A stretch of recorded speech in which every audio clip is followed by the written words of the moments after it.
Making disciples, transforming lives. Satu hal yang hari ini saya mau ajak kita belajar adalah apa yang Tuhan Yesus tegakkan. Salah satunya ya selain komunitas, selain mereka itu tolong menolong satu sama lain, ada satu peristiwa yang cukup menakutkan gitu ya di waktu itu, karena firman Tuhan katakan semua orang gara-gara peristiwa ini tuh jadi takut. Ya, kita baca ayat yang pertama dari Kisah Para Rasul pasal yang kelima ini, ayat yang pertama sampai ayat yang ke-11. Saudara baca bersama saya baca ayat yang ganjil, saudara baca ayat yang genap ya. Kita sama-sama perhatikan setiap ayat firman Tuhan. Ayat yang pertama, ada seorang lain yang bernama Ananias. Ia beserta istrinya Safira menjual sebidang tanah. Ayat yang kedua,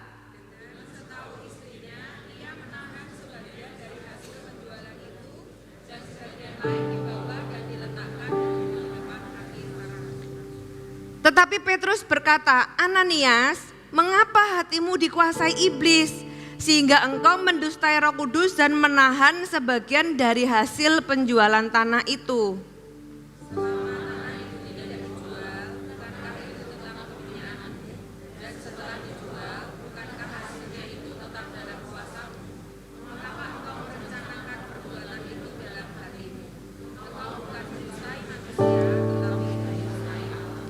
Ketika mendengar perkataan itu, rebahlah Ananias dan putuslah nyawanya.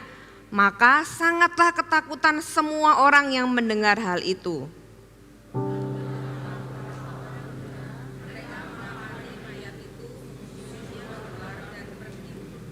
Kira-kira 3 jam kemudian, masuklah istri Ananias, Safira tadi sebut namanya, tetapi ia tidak tahu apa yang telah terjadi.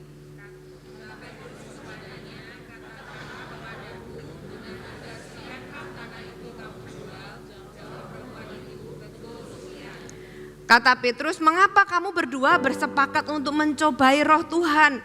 Lihatlah orang-orang yang baru mengubur suamimu berdiri di depan pintu dan mereka akan mengusung engkau juga keluar.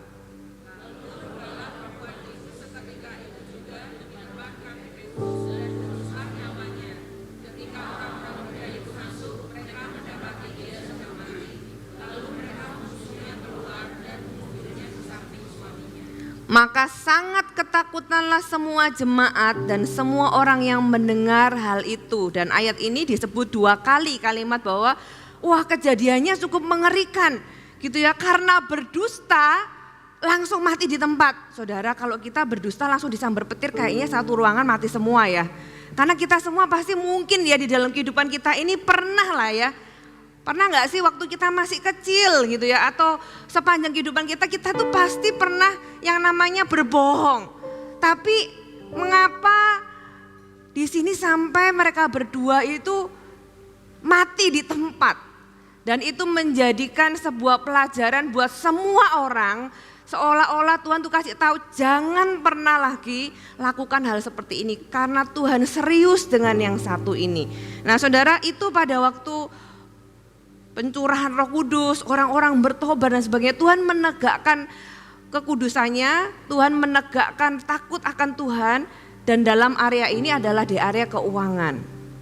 Ya, saya mau kita semua belajar, kita harus punya hati yang benar. Kenapa orang ini mati? Bukan sekedar berbohong. Berbohong sendiri Tuhan gak suka.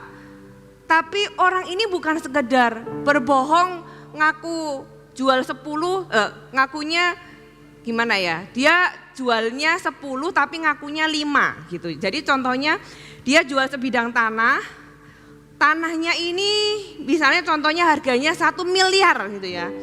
Tapi dia menahan sebagian, saya nggak tahu sebagian berapa, misalnya setengahnya dia menahan sebagian, alias dia menahan 500 juta misalnya. Terus dia kasihlah yang 500 juta itu ke kaki rasul-rasul. Besar nggak uang 500 juta? Besar dong ya kan, di kaki rasul-rasul. Kemudian ditanya, kamu jual tanah itu harganya berapa? 500 juta, padahal tadi harganya berapa? 1 miliar. Seolah-olah itu sepertinya hal kecil kan, tapi Tuhan itu serius sekali dengan motivasi hati kita. Hari ini saya kasih judul besarnya persembahan yang harum. Kenapa? Karena tidak semua persembahan kita ternyata harum di hadapan Tuhan. Apa yang dipersembahkan di kaki rasul-rasul itu mungkin bukan uang kecil. Itu bentuknya persembahan. Tapi persembahan itu membuat Tuhan itu mau muntah rasanya gitu ya. Kenapa sampai diekspresikan orang itu meninggal di tempat, saudara?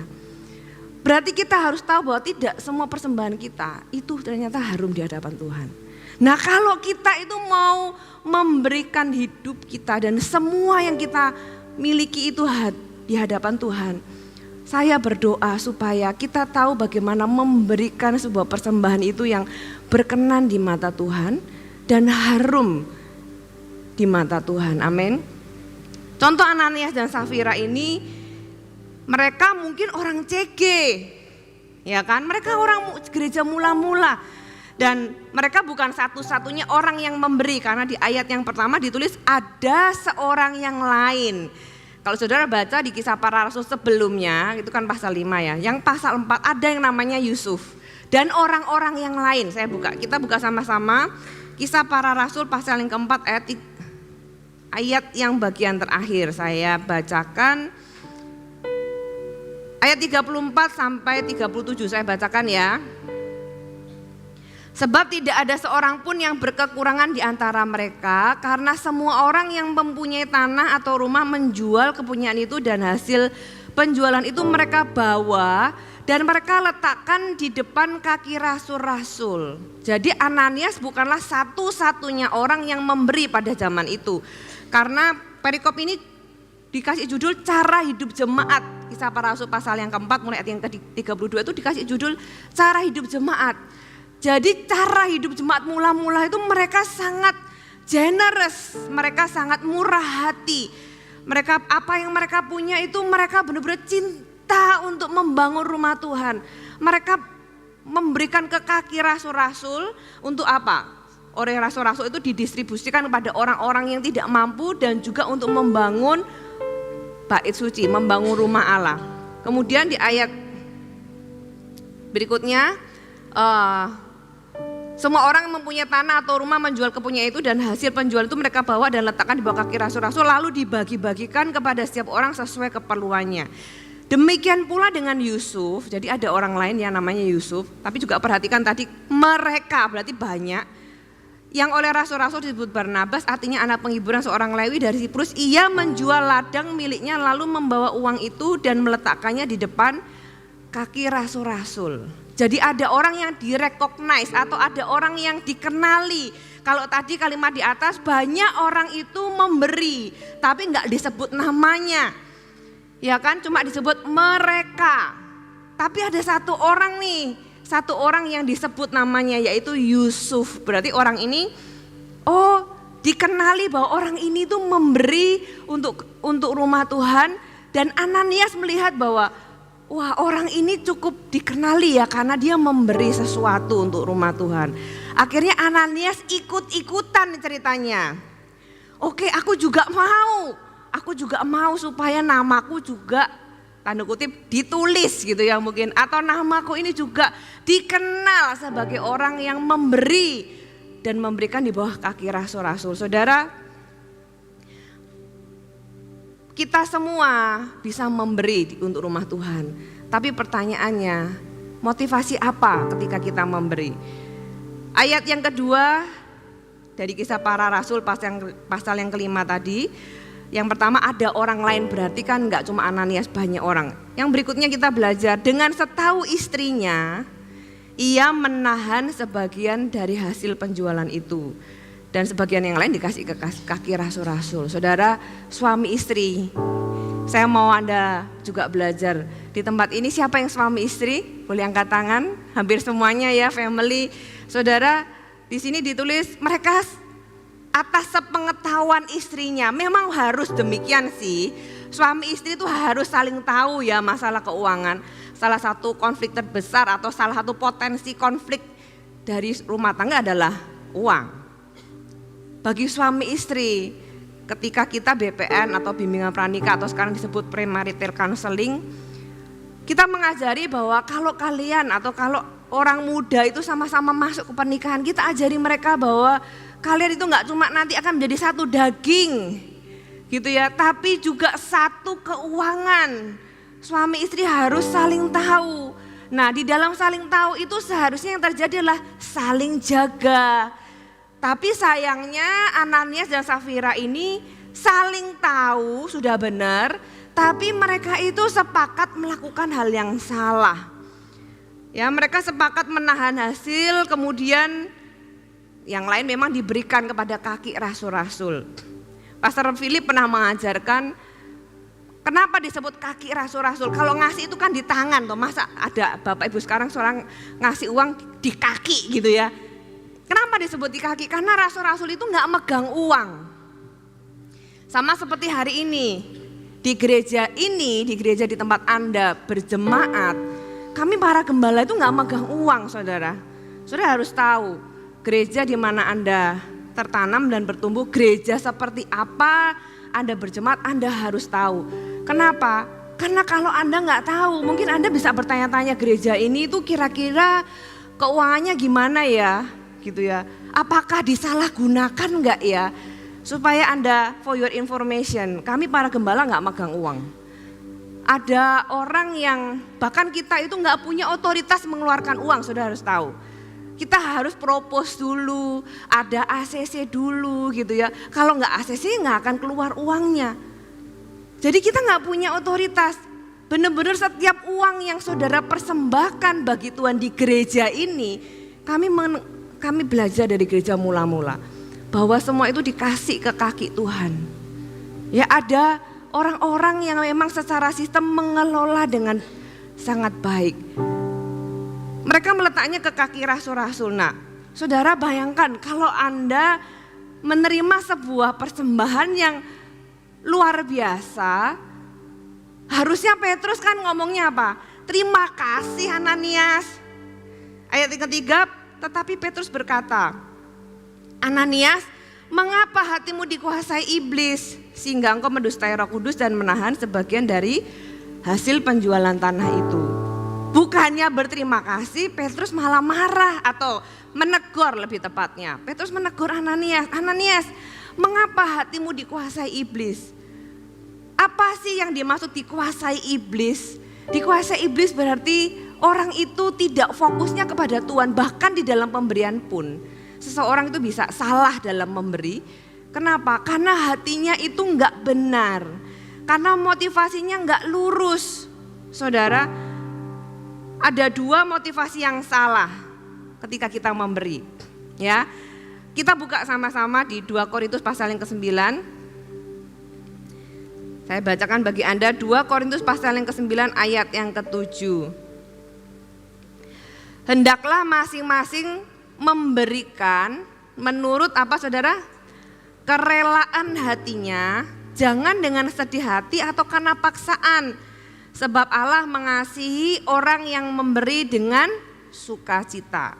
Ya, ada dua alasan atau motivasi yang salah dalam memberi. Yang pertama di Korintus dikatakan karena terpaksa. Ya kan? Jangan karena paksaan, firman Tuhan bilang.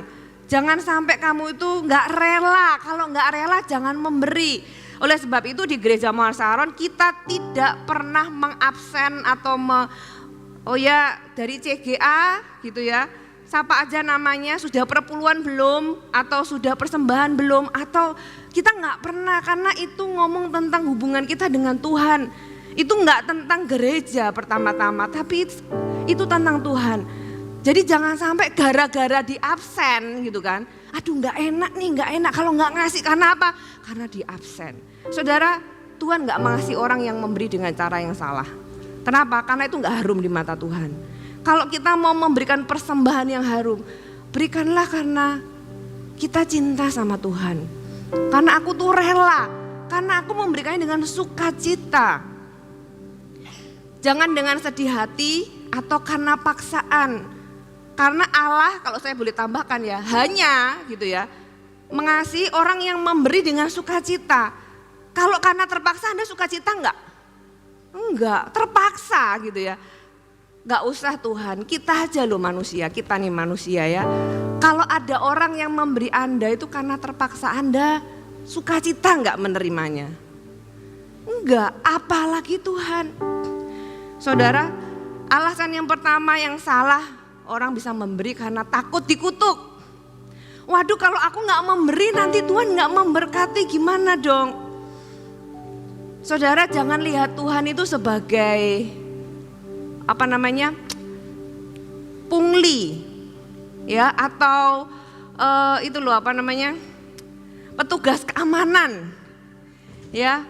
Kalau punya rumah atau punya toko, gitu ya, kalau nggak bayar iuran keamanan nanti nggak aman.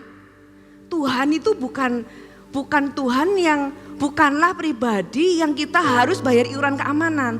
Kalau kita takut dikutuk, kita memberi karena takut dikutuk, kita memberi karena takut gak diberkati. Kalau aku gak memberi nanti tokoku gak aman.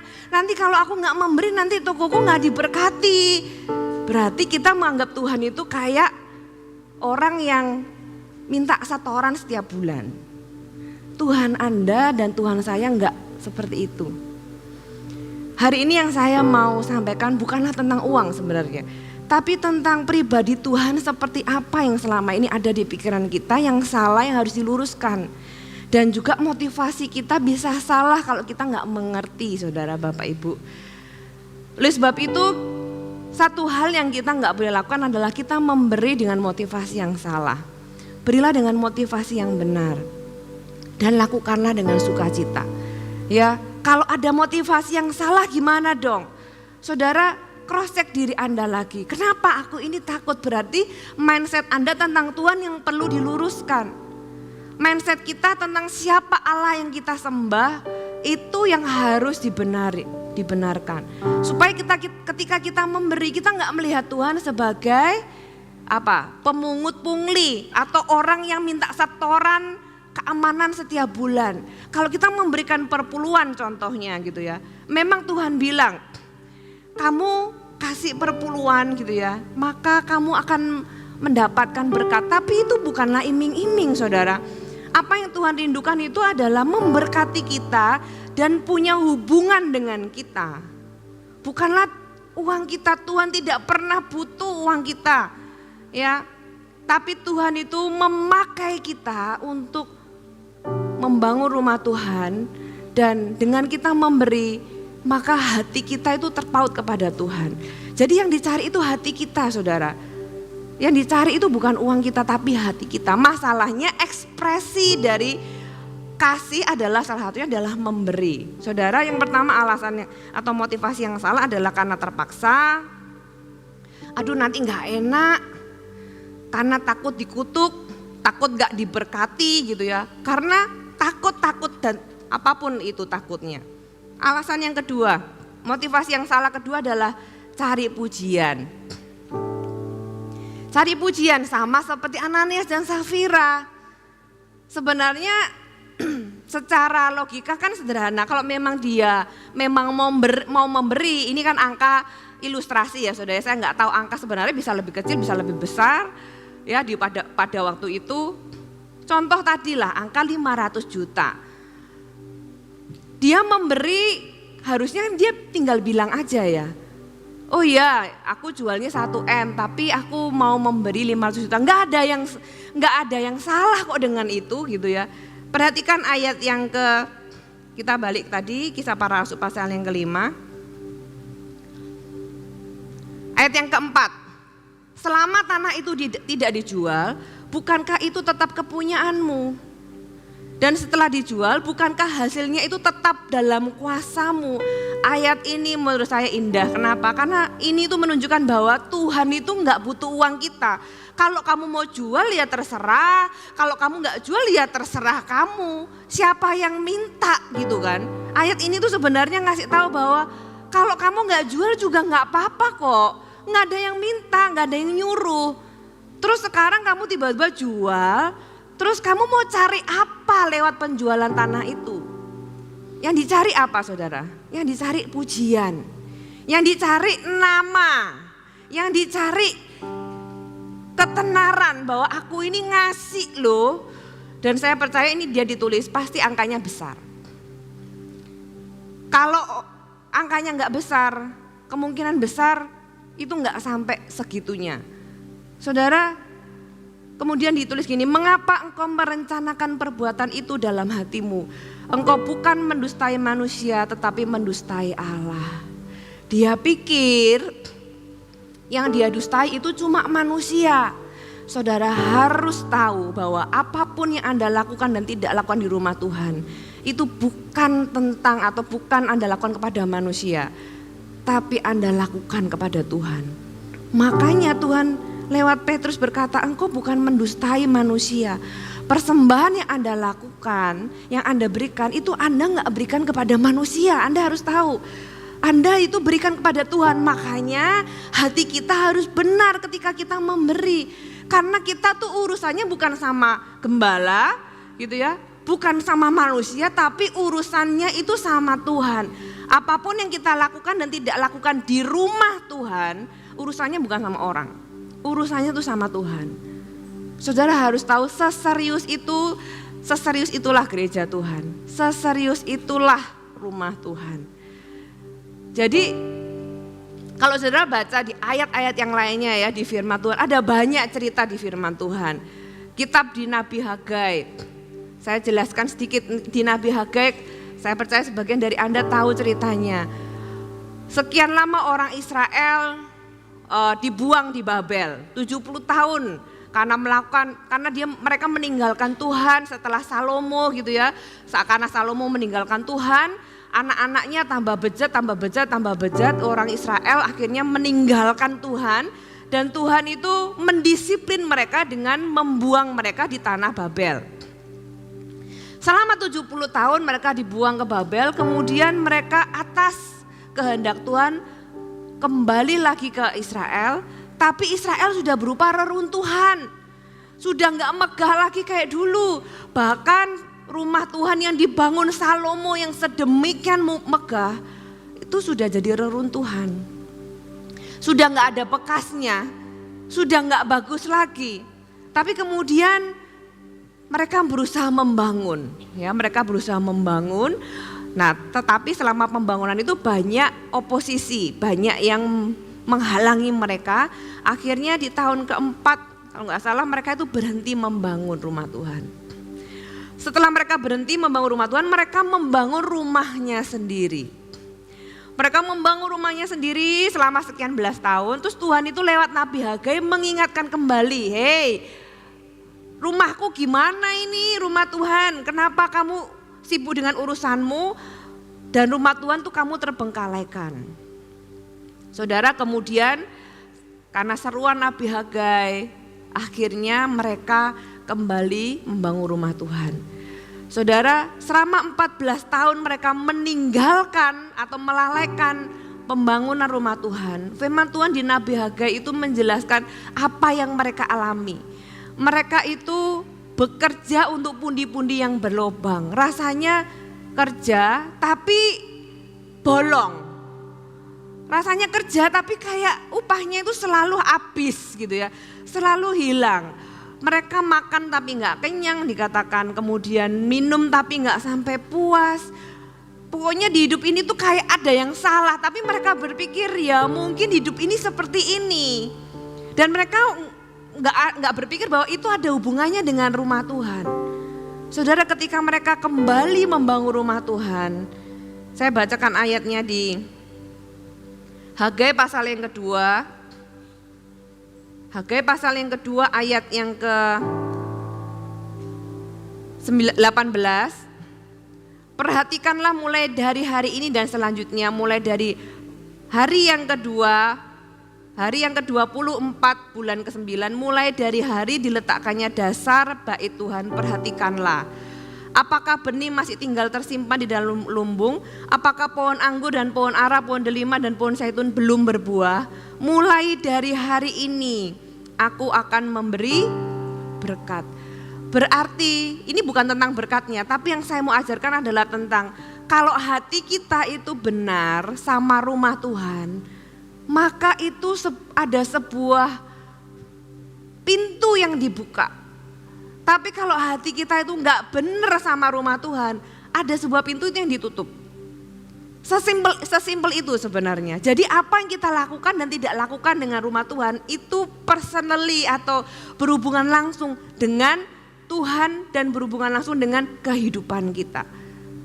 Nah, ketika kita melakukan sesuatu di rumah Tuhan, saya juga rindu kita melakukannya dengan cara yang benar, dengan hati yang benar, dengan motivasi yang benar. Dari pelajaran Ananias dan Safira, kita tahu bahwa Tuhan itu serius dengan yang namanya kekudusan di dalam area keuangan.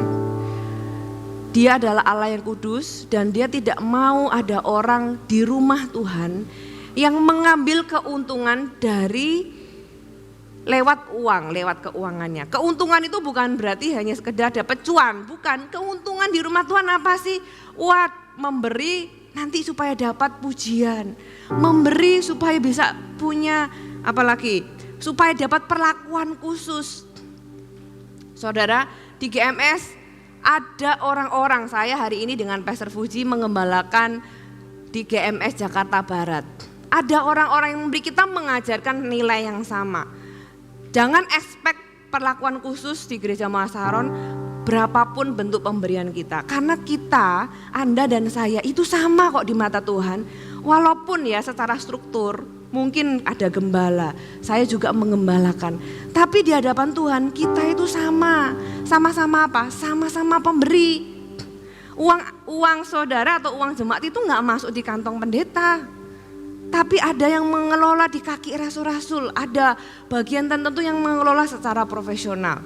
Saudara, supaya Anda juga tahu gereja di tempat di mana Anda berjemaat. Saudara, di gereja di mana kami mengembala pun kami mengajarkan value itu. Sehingga mereka tahu bahwa itu tuh enggak secara personal kepada gembala yang, tapi kita itu sama Tuhan. Dan semua dari kita itu sama, kita seorang pemberi. Saya juga pemberi perpuluhan. Dari dulu sampai sekarang, mau pendeta nggak pendeta, saya dulu sebelum jadi pendeta saya sudah perpuluhan, jadi pendeta saya tetap perpuluhan. Jadi nothing to do, tidak ada hubungannya dengan apakah saya pendeta atau tidak. Karena kita sama-sama jemaat di hadapan Tuhan, saudara, betul saudara, kita sama-sama adalah pelaku firman. Jadi Anda dan saya sama-sama ada di bawah otoritas firman Allah. Anda dan saya tidak lebih tinggi dari Anda di hadapan Tuhan. Secara struktur mungkin supaya gereja Tuhan rapi dan ada yang mengatur. Tapi di hadapan Tuhan Anda dan saya sama-sama kok. Kita sama-sama jemaat Tuhan Yesus. Kita sama-sama pelaku firman. Kita sama-sama harus belajar dan tunduk di bawah otoritas firman Allah. Firman Allah ini bukan cuma buat Anda, tapi juga buat saya secara pribadi. Hati kita harus benar supaya setiap apapun yang kita lakukan di rumah Tuhan, Tuhan menerima dengan sukacita. Kita melakukan dengan sukacita dan Tuhan menerima persembahan kita dengan harum. Dan Tuhan itu memberkati kita bukan karena kita cari berkatnya, tapi itulah memang kerinduan Tuhan. Tuhan mau memberkati kita, saudara. Tuhan itu benci dengan yang namanya penipuan dan ketidakjujuran. Kenapa? Karena apalagi di rumah Tuhan, Tuhan gak izinkan itu terjadi. Tuhan mau kita sama-sama punya kejujuran dan tidak ada yang berhati penipu. Kita baca ayatnya lagi, kembali Kisah Para Rasul pasal yang kelima. Ayat yang kelima, ketika mendengar perkataan itu, rebahlah Ananias dan putuslah nyawanya. Saudara, belum sempat ngomong, belum sempat jawab.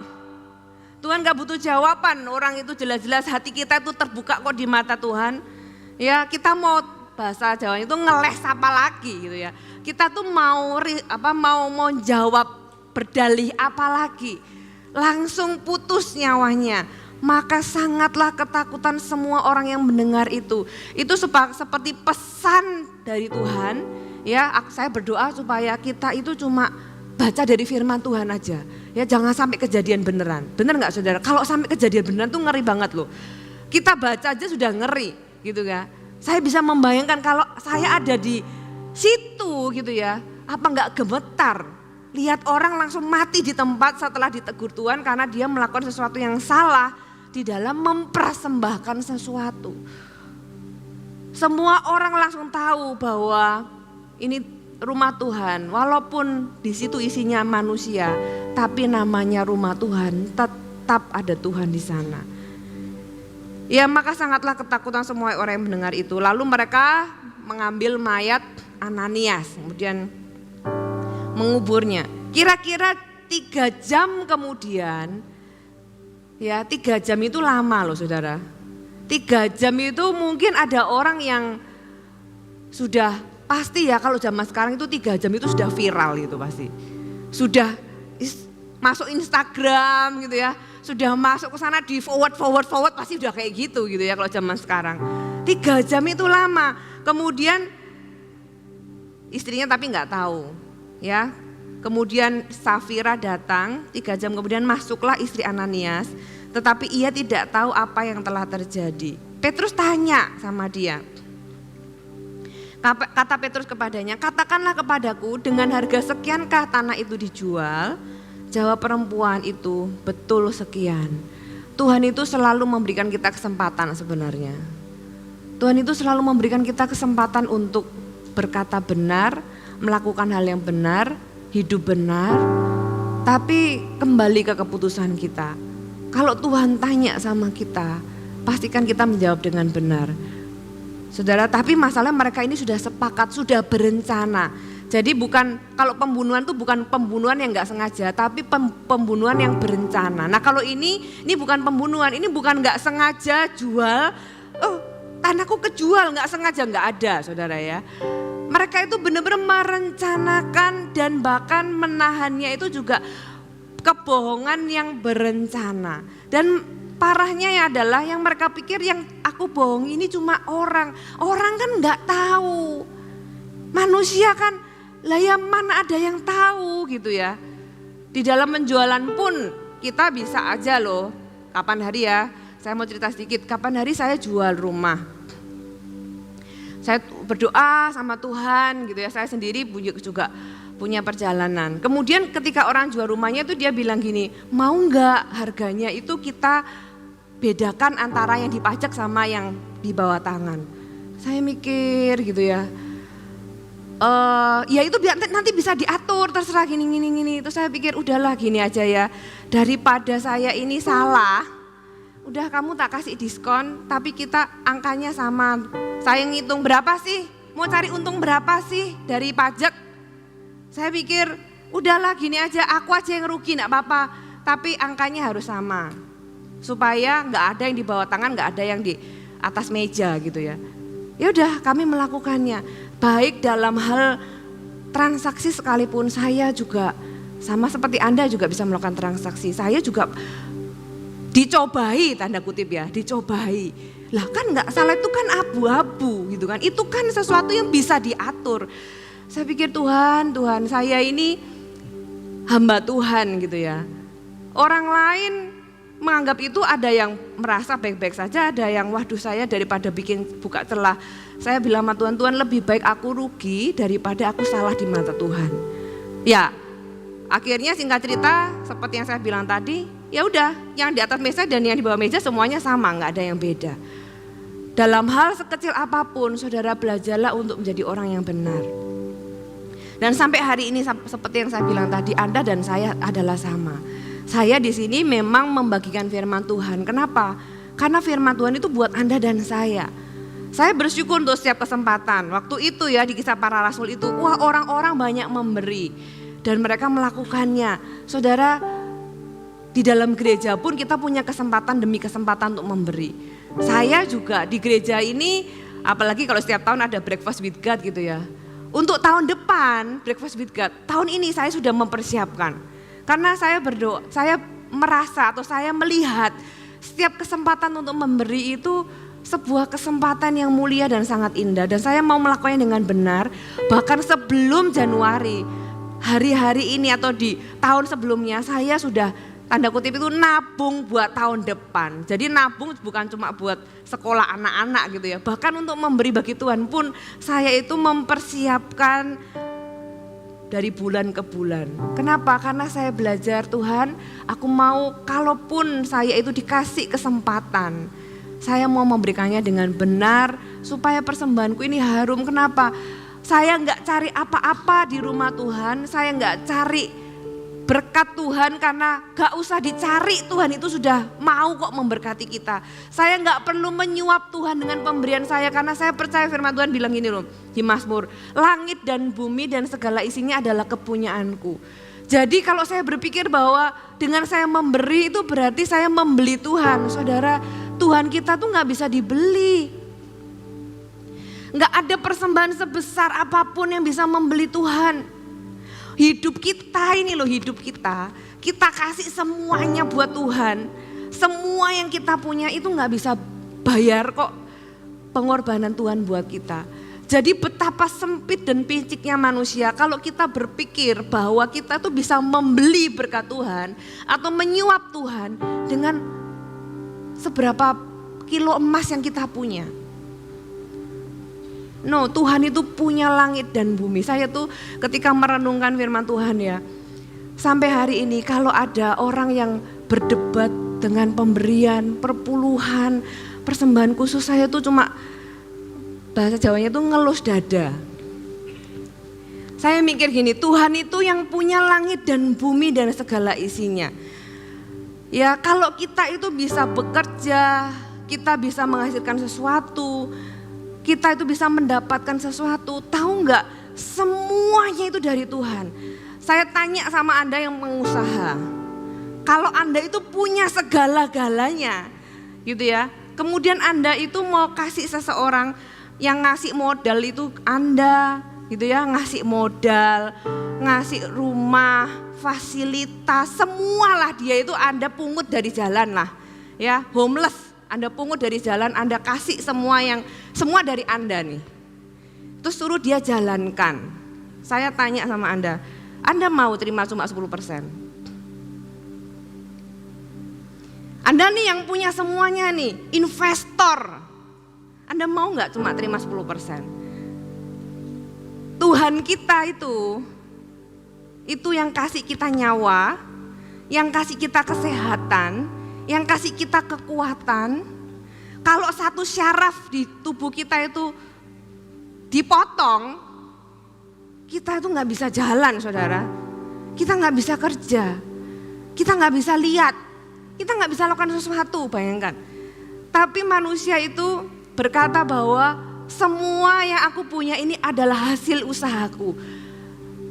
Dia lupa bahwa dia bisa usaha itu juga karena Tuhan yang kasih kekuatan, Tuhan yang ngasih kesempatan, Tuhan yang kasih kesehatan, Tuhan yang kasih semua yang dia punya hari ini.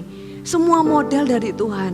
Masa persembahan itu masih diperdebatkan? Saudara, kalau kita tahu siapa kita dan siapa Tuhan, orang itu tidak akan berani ngomong di mulutnya sampai memperdebatkan atau mempertanyakan. Dengan sujud kita itu malah harus berkata sama Tuhan, thank you aku dikasih nyawa sama Tuhan, aku masih bisa berbuat sesuatu. Bahkan setiap persembahan itu kita kasih itu harusnya dengan gemetar. Tuhan thank you.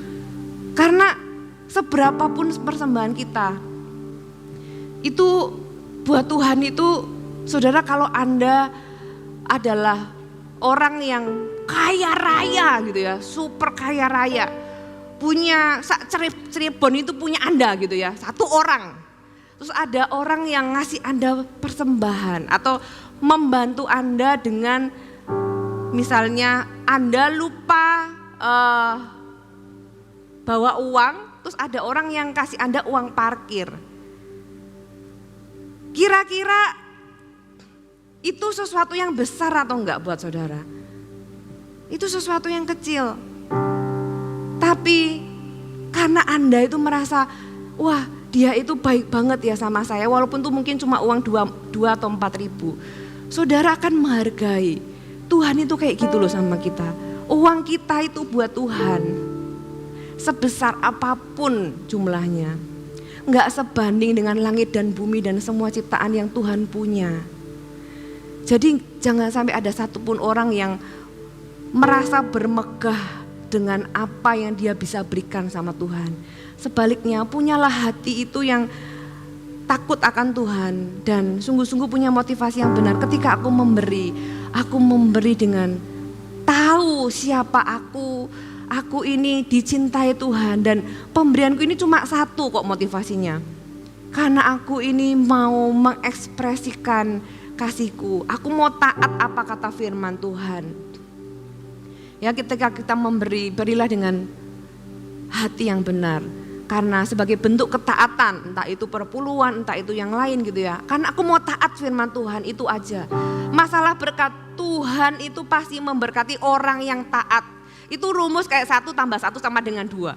Jadi gak mungkin berubah gitu ya. 1 tambah 1 sama dengan 2. Saudara, kita hanya taat aja dengan hati yang benar. Ya, saya percaya Anda gak perlu cari, Anda akan diberkati Tuhan. Nah, masalahnya kadang-kadang orang itu definisi berkat bisa, wah berkat itu sama dengan kaya raya. Berkat itu sama dengan puas di dalam kehidupan ini. Kita bisa bersyukur, kita bisa menikmati hidup. Itulah berkat yang sebenarnya, saudara. Berkat itu gak bisa diukur, oh kalau yang lebih kaya raya itu diberkati Tuhan. Ukuran berkat itu bukanlah angka. Ukuran berkat itu adalah damai sejahtera. Saudara, Amsal yang ke-15, Amsal yang ke-15 ayat yang ke-16. Lebih baik sedikit barang dengan disertai takut akan Tuhan daripada banyak harta dengan disertai kecemasan. Ayat ini seolah-olah suruh pilih salah satu. Enggak, saudara ya. Anda bisa punya banyak harta tapi tidak perlu cemas. Karena apa? Karena Anda hidup takut akan Tuhan. Tapi banyak orang itu punya banyak tapi cemas, gak punya damai sejahtera. Punya banyak tapi nanti takut diambil orang, nanti takut kalau banknya bangkrut, nanti takut kalau dicuri, nanti takut kalau gak cukup, banyak banget takutnya. Saudara, tapi firman Tuhan katakan yang penting itu kita takut akan Tuhan, hati kita benar, maka apa yang kita lakukan di rumah Tuhan ketika kita memberi, maka itu akan menjadi persembahan yang harum bagi Tuhan. Kita lanjutkan lagi Kisah Para Rasul yang kelima tadi sampai ayat yang di dalam perikop itu sampai ayat yang terakhir. Sampai mana tadi? Kisah Para Rasul pasal yang kelima. Oke, ayat yang ke-9. Kata Petrus, "Mengapa kamu berdua bersepakat untuk mencobai roh Tuhan? Lihatlah orang-orang yang baru mengubur suamimu berdiri di depan pintu dan mereka akan mengusung engkau juga keluar. Lalu rebahlah perempuan itu seketika itu juga di depan kaki Petrus dan putuslah nyawanya.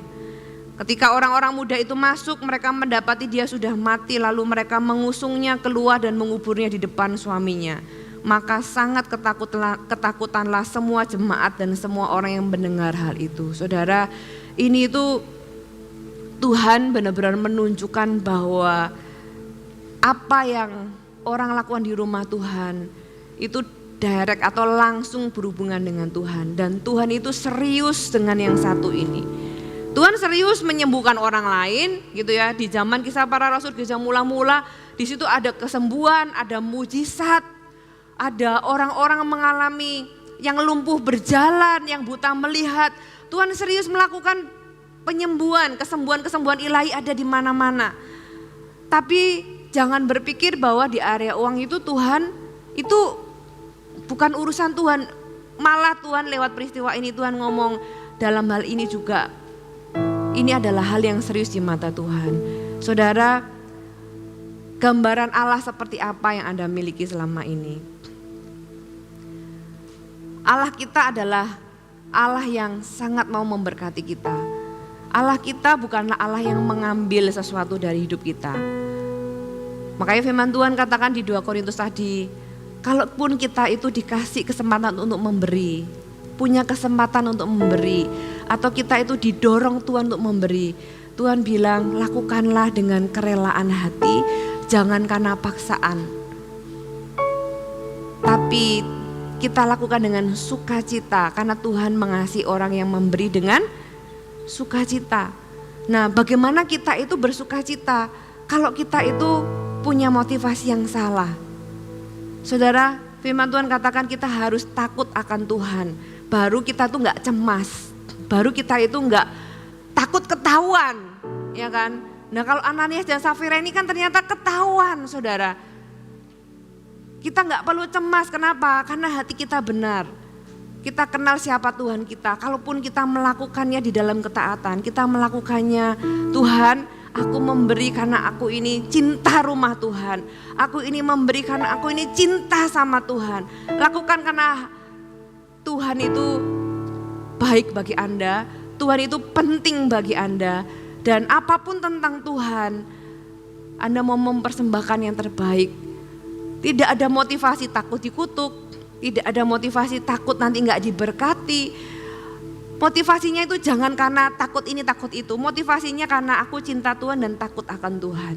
Dan lihatlah ketika Anda melakukannya dengan benar, ketika motivasi Anda benar, maka Tuhan pun juga akan berkenan terhadap persembahan Anda.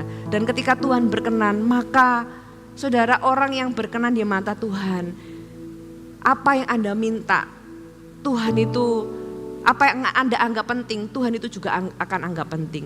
Kenapa? Karena Anda menganggap penting Tuhan, makanya Tuhan menganggap penting apa yang Anda anggap penting. Mulai hari ini saudara, biar di gereja ini Anda juga tahu bahwa apa yang Anda lakukan untuk gereja ini, kita itu mengelolanya dengan baik. Bahkan kalau ada orang-orang yang di dalam full timer apalagi gitu ya, melakukan kesalahan atau melakukan pelanggaran di area keuangan, pasti ditindak tegas, pasti. Saya bisa berikan Anda sebuah garansi di gereja ini, kalau ya ada orang atau Anda menemukan full timer itu yang melakukan kesalahan, bahkan kalau gembala Anda gitu ya, melakukan sebuah kesalahan, pasti akan ditindak tegas. Termasuk saya. Jadi di gereja ini tuh gak ada orang itu yang kebal hukum, itu gak ada. Di gereja Mawar Saron, di gereja di tempat Anda berjemaat, gak ada orang itu yang kebal hukum. Oh karena aku ini gembala, makanya kalau aku salah maka gak akan ada konsekuensi, itu gak ada.